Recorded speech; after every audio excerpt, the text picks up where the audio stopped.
Good morning students. Welcome back to your math class. Today we are going to start chapter number 8, comparing quantities. So let's start this chapter with some definitions. Ratios. We usually compare two quantities by division, that is by using fraction. हमें जब दो quantity को compare करना होता है तब हम division करते हैं, यानी कि हम उन दोनों क्वांटिटी का फ्रैक्शन फाइंड करते हैं. Comparison by division is called ratio. जब हम कंपैरिजन डिवीजन के थ्रू करते हैं, हम फ्रैक्शंस का यूज करते हैं, तो उस केस में उस कंपैरिजन को रेशो कहा जाता है. जैसे कि आप कह सकते हैं दो फ्रेंड्स के मार्क्स का हम रेशो फाइंड कर सकते हैं. उनके मार्क्स का कंपैरिजन यदि हमें करना है तो हम उनका रेशो फाइंड कर सकते हैं. इसके अलावा डिस्टेंस का भी हम स्कूल से आपके घर की डिस्टेंस और स्कूल से किसी दूसरे फ्रेंड के घर की डिस्टेंस का रेशो हम फाइंड कर सकते हैं. Note that to quantities can be compared only when they have the same units. दो क्वांटिटी का कंपेयर जब होता है तभी हो सकता है जब उन दोनों की यूनिट सेम हो. जैसे कि अभी मैंने एक एग्जांपल दिया, डिस्टेंस का जब हम कंपैरिजन करते हैं तो डिस्टेंस के कंपैरिजन में यदि फर्स्ट डिस्टेंस किलोमीटर में है और सेकंड डिस्टेंस मीटर में है तो हम उनका कंपैरिजन नहीं कर सकते. डिस्टेंस का कंपैरिजन करने के लिए जो यूनिट्स मेजरमेंट की है वो सेम होना चाहिए. दोनों यूनिट्स या तो किलोमीटर्स में होना चाहिए या दोनों यूनिट्स मीटर में होना चाहिए. Consequently, the ratio has no unit. अब आपने देखा रेशो में हम फ्रैक्शन का यूज करते हैं, डिवीजन करते हैं, तो जो इनकी यूनिट होती है रेशो की, कोई यूनिट नहीं होती. आप इसमें यूनिट को कैंसिल कर देते हैं. जब आप रेशो फाइंड करते हैं तब आप फ्रैक्शन करते हैं और फ्रैक्शन के केस में दोनों यूनिट कैंसिल हो जाने की वजह से रेशो की खुद की कोई यूनिट नहीं होती.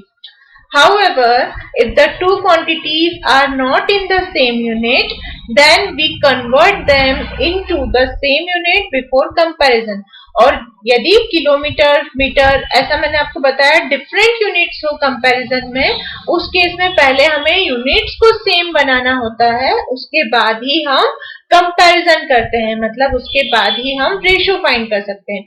यदि हम सिंपल सी लैंग्वेज में बात को कहे तो वो ये होगा कि यदि हमें टू क्वांटिटीज को कंपेयर करना है और उनकी यूनिट सेम नहीं है तो हमें सबसे पहले उनकी यूनिट्स को सेम बनाना होगा, उसके बाद ही हम उनका कंपैरिजन करके रेशो फाइंड कर सकते हैं. Percentages. Two quantities can also be compared using percentages.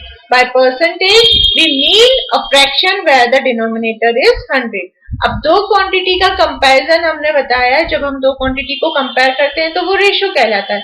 अब दो क्वांटिटी का कंपेयर जो होता है वो परसेंटेज से भी होता है, और जब क्वांटिटी का कंपैरिजन परसेंटेज से होता है उस केस में डिनोमिनेटर 100 होता है. मतलब कि हम यहाँ पे किसी भी चीज का कंपैरिजन जो करते हैं वो 100 से करते हैं. 100 से वो चीज कितनी बड़ी या कितनी छोटी है इस तरह से करते हैं. तो जब हम फ्रैक्शन में डिनोमिनेटर 100 लेते हैं या कंपैरिजन जब हम 100 से करते हैं तो उस केस में हम परसेंटेज यूज करते हैं. The numerator of the fraction is called rate percent. इस केस में डिनोमिनेटर में तो आपने देखा 100 होता है और न्यूमरेटर में जो भी परसेंट होगा वो क्या कहलाता है, रेट परसेंट कहलाता है. Rate percent. For example 5/100 means 5%.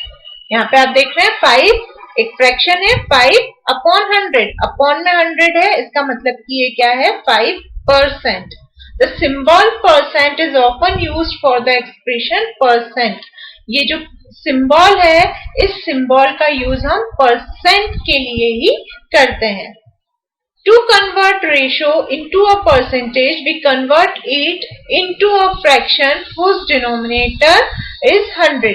जब भी हमें रेशियो को परसेंट में कन्वर्ट करना है, गिवन रेशियो होगा और आपको उसे यदि परसेंटेज में कन्वर्ट करना है तो आपको उसे ऐसे परसेंटेज में कन्वर्ट करने के लिए डिनोमिनेटर में 100 चाहिए, और इसके लिए हम क्या करते हैं, we multiply by 100 and employ percent sign. जब भी हमें किसी गिवन रेशो को परसेंटेज में कन्वर्ट करना है तो हम उसे 100 से इनटू कर देते हैं और बाद में परसेंटेज का साइन लगा देते हैं। क्या करेंगे हम, जब हमें फ्रैक्शन या रेशो को परसेंटेज में कन्वर्ट करना है तो हम 100 से इनटू करेंगे, मल्टीप्लाई बाय 100, और उसके आगे हम परसेंटेज का साइन लगा देंगे। To convert percentage into fraction, we divide the numerator by 100 and express it in the lowest form। यदि हमें किसी नंबर को या किसी रेशो को किसी परसेंटेज को फ्रैक्शन या रेशो फॉर्म में कन्वर्ट करना है तो उस केस में हम क्या करेंगे, हम 100 से डिवाइड कर देंगे। जब हमें रेशो को परसेंटेज में कन्वर्ट करना था तब हमने 100 से इंटू किया था। अब हमें परसेंटेज को फ्रैक्शन में या रेशो में कन्वर्ट करना है, then we will divide by 100। हम न्यूमरेटर को 100 से डिवाइड कर देंगे और उसके लोएस्ट फॉर्म में कन्वर्ट कर देंगे। फॉर एग्जाम्पल 5%, यहाँ पे 5% लिखा है, हमें इसे रेशो या फ्रैक्शनल फॉर्म में कन्वर्ट करना है। ये एक परसेंटेज वाला नंबर है और इस परसेंटेज को हमें फ्रैक्शनल फॉर्म में कन्वर्ट करना है, तो हम इस परसेंटेज के साइन को हटाएंगे, अपॉन में 100 लिख देंगे, divide by 100। When 5 divide by 100, we will convert this into simplest form। अब हम इसका simplest form निकालेंगे। simplest form के लिए हम 5 और 100 को कैंसिल कर सकते हैं 5 से। 5 1s are 5, 5 2s are 10 and 0, so it will become 1 by 20। So simplest form of 5 by 100 is 1 by 20 and the value of 5% is 1 upon 20। In unitary method, we find the value of one unit from the given value of some units and then we find the value of required number of units। Unitary method questions को solve करने की एक method होती है। इसमें क्या होता है, आपको कुछ नंबर्स की वैल्यू गिवन होती है और अदर नंबर के लिए उसकी वैल्यू फाइंड करनी होती है। तो यूनिटरी मेथड में हम क्या करते हैं, जैसे कि हमें 10 मैंगोज की कॉस्ट गिवन है, हमें 5 मैंगोज की फाइंड करनी है, तो हम सबसे पहले 10 मैंगोज से 1 मैंगो की कॉस्ट फाइंड करेंगे और 1 जब हमें मिल जाएगा, 1 मैंगो की कॉस्ट जब हमें मिल जाएगी तो उससे हम 5 मैंगोज की कॉस्ट फाइंड कर लेंगे। मतलब ज्यादा से हम 1 पे आते हैं, many to 1 and then 1 to many पे जाते हैं। Okay, so in some question of exercise 5.1 we will apply this unitary method। 5.1 में हमें कुछ क्वेश्चंस ऐसे मिलेंगे जिसमें कि हमें यूनिटरी मेथड अप्लाई करनी है। यूनिटरी मेथड अप्लाई करने के लिए मैंने आपको बताया किस तरह से अप्लाई करेंगे। जब हमें मैनी की वैल्यू गिवन हो तो हम मैनी की वैल्यू से 1 की वैल्यू फाइंड करते हैं और जब हमें 1 की वैल्यू मिल जाती है तो उससे हम मैनी की वैल्यू फाइंड करते हैं। मैनी टू 1 के लिए हम डिवाइड करते हैं और 1 टू मैनी के लिए हम मल्टीप्लाई करते हैं। Now come to the exercise 8.1। Question number 1 is find the ratio of the following। Exercise 8.1 में आपको रेशियो फाइंड करने के लिए कहा गया है। क्वेश्चन नंबर 1 में ratio of speed of a cycle 15 kilometre per hour to the speed of scooter 30 kilometre per hour. यहाँ पे आपको ए पार्ट जो है क्वेश्चन नंबर 1 का, उसमें साइकिल की स्पीड और स्कूटर की स्पीड गिवन है और आपको इन स्पीड का रेशियो फाइंड करना है। सबसे पहले हम क्या देखेंगे, स्पीड की जो यूनिट है वो सेम यूनिट है या डिफरेंट यूनिट है। अब आप यूनिट देखेंगे, किलोमीटर पर आवर है, यहाँ पे भी किलोमीटर पर आवर है, मतलब कि यूनिट सेम है। यूनिट सेम है तो हम इजीली इनका कंपैरिजन कर सकते हैं, हम इसका रेशियो इजीली फाइंड कर सकते हैं। So speed of cycle is to speed of scooter is equal to 15 kilometre per hour to 30 kilometre per hour. अब आप देखेंगे ये यूनिट्स आपस में कैंसिल हो सकती है। यूनिट्स कैंसिल हो गई तो आपके पास क्या बचा, only 15 upon 30 and when we simplify this 15 1s are 15, 15 2s are 30, so the ratio is 1/2। Hence the ratio is equal to 1:2. Cycle और स्कूटर की स्पीड का जो रेशियो है वो क्या है, 1:2 है। यहाँ पे आपने देखा रेशियो की कोई यूनिट नहीं होती। वो क्यों नहीं होती? क्योंकि यहाँ पे यूनिट्स आपस में कैंसिल हो जाती है। Now the B part of this question is 5 meter to 10 kilometer. यहाँ पे आपको दो डिफरेंट डिस्टेंस गिवन है, इन डिस्टेंस का आपको रेशियो फाइंड करना है। But here you can see the units of distance are different. यहाँ पे जो यूनिट्स यूज की हुई है डिस्टेंस की वो डिफरेंट यूनिट्स है। पहले में मीटर है, दूसरे में किलोमीटर है। तो सबसे पहले हमें क्या करना होगा, first we will convert this kilometre into metre. सो 5 meter as it is to 10 into 1000 meter। यहाँ पे किलोमीटर को मीटर में कन्वर्ट कर रहे हैं तो 1 किलोमीटर इक्वल टू 1000 मीटर होता है। बड़ी यूनिट से छोटी यूनिट में कन्वर्ट कर रहे हैं, इसे हम इंटू करेंगे। So 10 into 1000 metre which is equal to 5 meter is to 10 into 1000, that is 10,000 meter। And when we divide this by 5, when we divide these numbers by 5, we get 5 ones are 5, 5 twos are 10, and after that we have 3 zeros, so 2000. Hence the ratio is 1:2000. Question number 2 is convert the following ratios to percentages। आपको ratio given है और उन्हें percentage में convert करना है। इसके लिए मैंने आपको बताया था जब भी हमें रेशियो को परसेंटेज में कन्वर्ट करना होता है तब हम 100 से मल्टीप्लाई करते हैं और परसेंटेज का साइन लगा देते हैं। So the first ratio is 3:4। We can write this as 3/4 into 100। हमें परसेंटेज में कन्वर्ट करना है इसलिए हम 100 से इंटू करेंगे। And when we multiply this by 100 we can cancel this by 4। इस न्यूमरेटर में जो 100 है, इस ऊपर वाले 100 को हम डिनोमिनेटर के 4 से कैंसिल कर सकते हैं। 4 ones are 4, 4 twos are 8, 2 left, 4 5s are 20, so we get 3 into 25।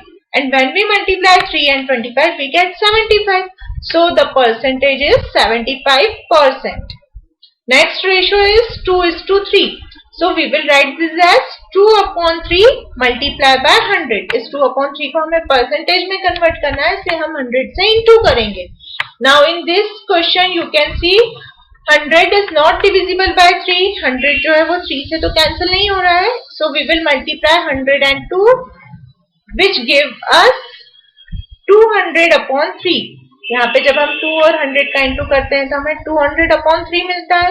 अब जब इस 200 को हम 3 से डिवाइड करेंगे तो ये कितने टाइम्स में डिवाइड होगा, 66 टाइम्स में ये डिवाइड हो जाएगा, बट 2 रिमाइंडर बच जाएगा। So we will write this as mixed fraction form. हम इस इम्प्रॉपर फ्रैक्शन के फॉर्म को मिक्स्ड फ्रैक्शन के फॉर्म में लिखेंगे और मिक्स्ड फ्रैक्शन के फॉर्म में इसकी वैल्यू हो जाएगी 66 इंटीजर 2/3%।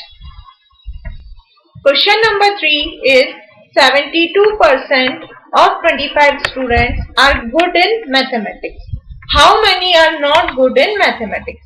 आपसे बोला गया है 25 टोटल स्टूडेंट्स हैं जिनमें से 72%, एग्जैक्टली नंबर ऑफ स्टूडेंट्स नहीं गिवन है, इस 25 स्टूडेंट्स के 72% जो है वो मैथ्स में अच्छे बच्चे हैं।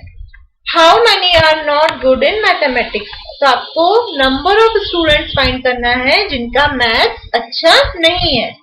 So first of all we will find the number of students who are good in mathematics।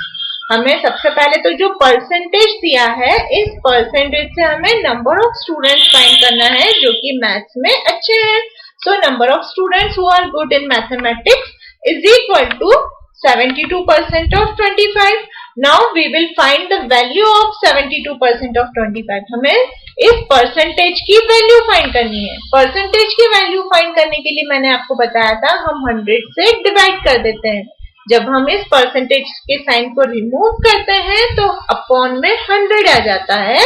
So it is equal to 72/100। Of से को हम इनटू से रिमूव कर देंगे, रिप्लेस कर देंगे। यहाँ पे ऑफ की प्लेस पे क्या आ जाएगा, इनटू का साइन 25।